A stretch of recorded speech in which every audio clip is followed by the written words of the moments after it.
अमरावती जिले में मनरेगा योजना स्थानीय मजदूरों के लिए मुफीद बनकर आया है। इस योजना से जिले के 77,000 मजदूरों को रोजगार मिला है। इनमें सबसे अधिक मेलघाट के आदिवासी मजदूरों को फायदा हुआ है। देश में जॉब कार्ड वाले श्रमिकों को रोजगार देना आवश्यक है और मनरेगा में प्रतिदिन लगभग 77 से 80 हजार श्रमिकों को रोजगार दिया जा रहा है। अमरावती जिले में फिलहाल 4,250 विकास कार्य चल रहे हैं और इनमें हजारों श्रमिकों को रोजगार मिला है। इनमें सबसे अधिक रोजगार मेलघाट में दिया गया। यहाँ लगभग 53,166 मजदूर विभिन्न कामों में कार्यरत है। बता दें कि देश में कोई भी मजदूर रोजगार विहीन न रहे, इसके लिए केंद्र सरकार द्वारा महात्मा गांधी रोजगार गारंटी अधिनियम चलाई जाती है। मेलघाट में रोजगार के अभाव में पलायन एक बड़ी समस्या थी। हालांकि इस योजना से मेलघाट में पलायन की समस्या से निजात मिली है। अमरावती में बच्चे बच्चियों का गायब होना आम बात हो गई है। कई सियासी पार्टियां अब इसे भुनाने में जुट गई है, लेकिन ताज़ा आंकड़े बेहद चौंकाने वाले हैं। बीते 4 महीनों में अमरावती शहर से 50 बच्चों का अपहरण हुआ है या गायब हुए हैं। हालांकि पुलिस की सतर्कता से 42 बच्चों को ढूंढा जा चुका है, लेकिन 8 बच्चे अभी भी लापता है।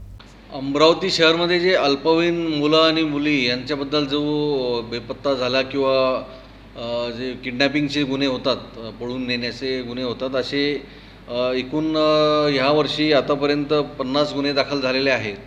त्यापैकी 42 मुलं मुली ट्रेस झालेले आहेत आणि आता 8 जे आहेत अल्पवयीन मुलं मुली ट्रेस व्हायचे आहेत, ज्याच्यापैकी 6 मुली आहेत आणि 2 मुलं आहेत. तर तसेच 2021 आणि 22मध्ये सुद्धा जे आहे फिगर 21मध्ये 123 जे आहे मुलांचं बेपत्ता झाले होते, त्यापैकी 119 मुलं ट्रेस झालेले आहेत. त्यात आता 1 मुलगी आणि 4 मुलं ट्रेस व्हायचे बाकी आहेत.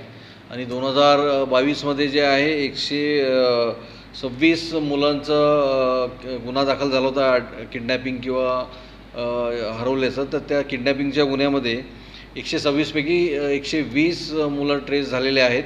6 मुलं ट्रेस व्हायचे आहेत. त्यामध्ये जे आहेत 5 मुली आणि 1 मुलगा असं जे आहे फिगर आहे. त्यामुळे हे जे मुली लहान मुलं जे 18 वर्षाच्या खालील आहेत, यांच्याबद्दल जे आहे ट्रेस करण्याचं काम संबंधित पोलीस स्टेशनचे तपासी अधिकारी, मिसिंग ब्रँचचे अधिकारी आणि पोलीस आयुक्त स्तरावर, कार्यालय स्तरावर जे मानव तस्करी विरोधात काम करण्याचं जे शोध पथक आहे, ASTO anti human trafficking unit, हा युनिटमार्फत आपण तपास करत असतो आणि लवकरच हे जे बाकी अनट्रेस्ड मुलं किंवा मुली आहेत यांचीसुद्धा शोध घेऊन कारवाई करत आहोत. कोई भी क्षेत्र चुने, त्याग और परिश्रम के बिना सफलता नहीं मिलती। छात्र जीवन में असफल होना स्वाभाविक है, लेकिन मेहनत को अपने जीवन में हमेशा लागू करते रहो। ये विचार अचलपुर के विधायक बच्चू कड़ू ने रखे हैं। कड़ू परतवाड़ा में फातिमा कॉन्वेंट में आयोजित रोजगार मेले में बोल रहे थे। परतवाड़ा के फातिमा कॉन्वेंट स्कूल में रोजगार मेले का आयोजन किया गया था। इस भव्य रोजगार मेले में 3 तहसील अचलपुर, चांदुर बाजार और चिखलदरा के 1,500 युवक युवतियां शामिल हुए। इस दौरान कंपनियों में विभिन्न पदों पर इन्हें नियुक्त किया गया है। रोजगार मेले में बेरोजगार युवाओं को 59 कंपनियों में रोजगार मिला है। अमरावती जिले में पहली बार तहसील स्तर पर विधायक बच्चू कड़ू के नेतृत्व में रोजगार मेले का आयोजन हुआ है। यही कारण है कि ग्रामीण क्षेत्र में रहने वाले शिक्षित युवाओं और महिलाओं ने बच्चू कड़ू का धन्यवाद किया।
वहीं मौसम विभाग ने विदर्भ में मानसून में देरी की संभावना जताई है। इसका असर बुआई पर पड़ने वाला है। ऐसे में किसानों द्वारा बीज की खरीदी नहीं होने से बीजों का कारोबार मंदा हो गया है। राज्य सरकार द्वारा दिए गए निर्देशानुसार जिले भर में 1 जून से खाद एवं बीज का विक्रय प्रारंभ कर दिया गया है। हालांकि बारिश की संभावना नहीं होने से कृषि बाजार ठप नजर आ रहे हैं।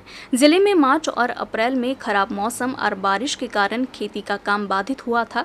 मई में बेमौसम बारिश नहीं होने से किसानों को खेती के लिए समय मिल गया। अब बारिश की कोई भविष्यवाणी नहीं होने से किसानों को बीज खरीदी का खास उत्साह नहीं दिख रहा है। वही आशंका जताई जा रही है कि खरीफ सीजन में किसानों पर बोगस बीजों की मार पड़ सकती है। लिहाजा भरारी टीम की ओर से जिले भर में कृषि दुकानों से सैंपल लिए जा रहे हैं। सीजन खत्म होने तक टीमें कृषि दुकानों पर नजर रखेंगी। साथ ही बीज, खाद, कीटनाशक आदि की शिकायतों के निराकरण के लिए जिले में 12 शिकायत निवारण कक्ष भी प्रारंभ किए गए हैं। भीषण गर्मी के कारण मेलघाट के खड़ीमल गांव में पानी की भारी किल्लत है। गांव के कुएं भी सूख गए हैं। ऐसे में समस्या से निपटने के लिए स्थानीय प्रशासन द्वारा यहां टैंकरों से पानी की आपूर्ति की जा रही है। अमरावती जिले के मेलघाट के खड़ीमल गांव में पानी की भारी किल्लत है। गांव के 2 कुएं के सूख जाने से यहां टैंकरों से नियमित जलापूर्ति की जा रही है। खड़ीमल गांव में 4 टैंकरों से आपूर्ति शुरू कर दी गई है। पानी के टैंकर लेकर कुएं में पानी छोड़ा गया है, लेकिन ये टैंकर नाकाफी है। आजादी के 75 साल बाद भी सरकार की जलापूर्ति योजना यहाँ तक नहीं पहुँच पाई है, जिससे ग्रामीणों में रोष का माहौल है। वरुण में बेमौसम बारिश और आंधी तूफान से जनजीवन बुरी तरह से प्रभावित हुआ है। शहर के तिवसा घाट में तूफान के कोहराम से कई घरों की छत उड़ गई, जबकि एक विशाल नीम का पेड़ भी गिर गया। वरुण में शनिवार की शाम 4 से 5 बजे के करीब अचानक आंधी के साथ बारिश हुई। इसमें तिवास घाट स्थित बस स्टॉप पर लगा विशाल पीपल का पेड़ उखड़ गया।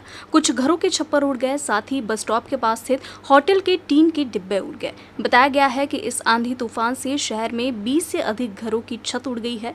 इसके अलावा बिजली के तार भी लगभग टूट चुके हैं, जिससे कई इलाकों में अंधेरा छाया रहा। समृद्धि महामार्ग पर हादसों का दौर जारी है। तमाम कोशिशों के बाद भी इस पे लगाम लगते नहीं दिख रहे। शनिवार को एक ट्रक हादसे का शिकार हो गया। इसमें ड्राइवर की मौके पर ही मौत हो गई। यह हादसा दोपहर महकर तहसील के पिंपरी माली के पास हुआ। मिली जानकारी के अनुसार यूपी 50 BP 7181 क्रमांक नागपुर की ओर जा रहा था। इसी दौरान चालक को नींद आ गई और वाहन सड़क किनारे जाकर पलट गया, जिससे चालक की मौके पर ही मौत हो गई। घटना की जानकारी मिलने के बाद हाईवे पुलिस मौके पर पहुंच गई। हादसे में ट्रक का कैबिन पूरी तरह से चिपक गया था। वही कैबिन को काटकर शव को बाहर निकाला गया। इसके बाद उसे पोस्टमार्टम के लिए महकर उप जिला अस्पताल भेज दिया गया है।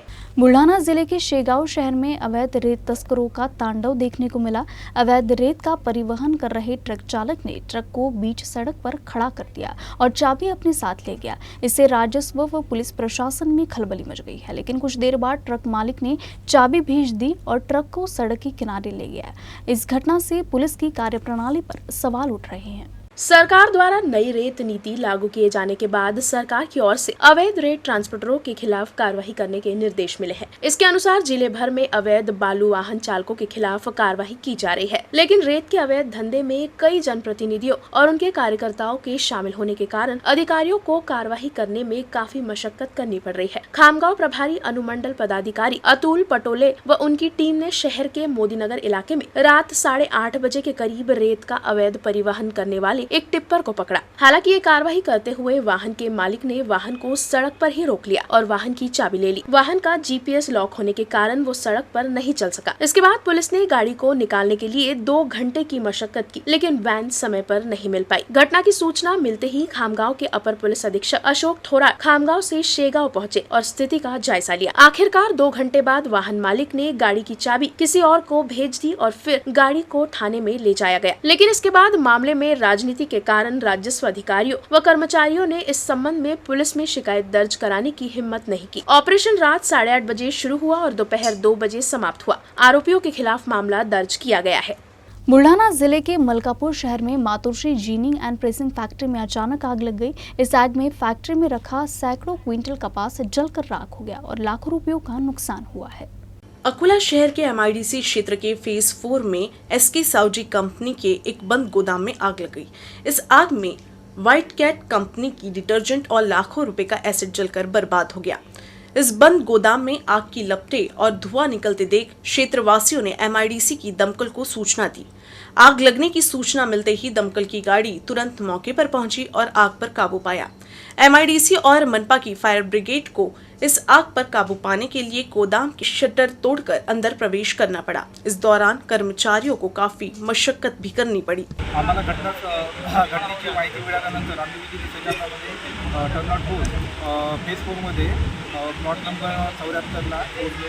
आम्ही वर्दी मिळतात आम्ही असं निदर्शनास आलं की कंपनीमध्ये शटर बंद असल्या कारणाने मध्ये ॲसिडच्या ज्या बॉटल्स होत्या त्या जळाल्या असल्यामुळे बाहेर धूर निघत होता। आम्ही प्रथमदर्शनी त्याचे निरीक्षण करून आणि सेटरवर उचलून आगीवरती नियंत्रण मिळवलं आणि कुठल्याही प्रकारचं कॉर्पोरेशनची जी गाडी आहे त्यांना पण आम्ही कॉल देऊन इथे बोलावून घेतलं आणि दोन्ही गाडी मिळून आम्ही आग पूर्ण आटोक्यात आणून आता कुठल्याही प्रकारचा धोका नसून सर्व काही व्यवस्थित। अकोला शहर की झुग्गी बस्तियों में नालों की जगह कई मकान और दुकानें बन चुकी है। इसके चलते शहर के उत्तरी जोन के अकोटवाल क्षेत्र में साधना चौक, अंबेडकर चौक से नायगांव तक सड़क किनारों नालों पर अनधिकृत निर्माण के खिलाफ कार्रवाई कर मकानों व दुकानों को जमींदोज कर दिया गया है। महापालिका प्रशासन को उम्मीद है कि जून से पहले नाले की सफाई का काम पूरा कर लिया जाएगा, लेकिन इस साल भी जून से नालों की सफाई शुरू कर दी गई है। मॉनसून पूर्व नालों की सफाई का कार्य सही ढंग से नहीं होने के कारण तथा नालों का अवैध निर्माण किए जाने के कारण नालों का गंदा पानी बरसात के दिनों में नालियों के अवरुद्ध होने के कारण नागरिकों के घरों में प्रवेश कर जाता है। मॉनसून के रुके हुए पानी से इलाके में दुर्गंध के साथ साथ बीमारी फैलने का भी खतरा बना रहता है। इस मामले को ध्यान में रखते हुए महानगर पालिका ने अभियान चलाकर अकोट फैल क्षेत्र में नाले के किनारे या उस पर हुए अतिक्रमण को तोड़ दिया है। अमरावती बुलेटिन में फिलहाल के लिए बस इतना ही। खबरों का सिलसिला यूं ही जारी रहेगा। देखते रहिए यूसीएन न्यूज।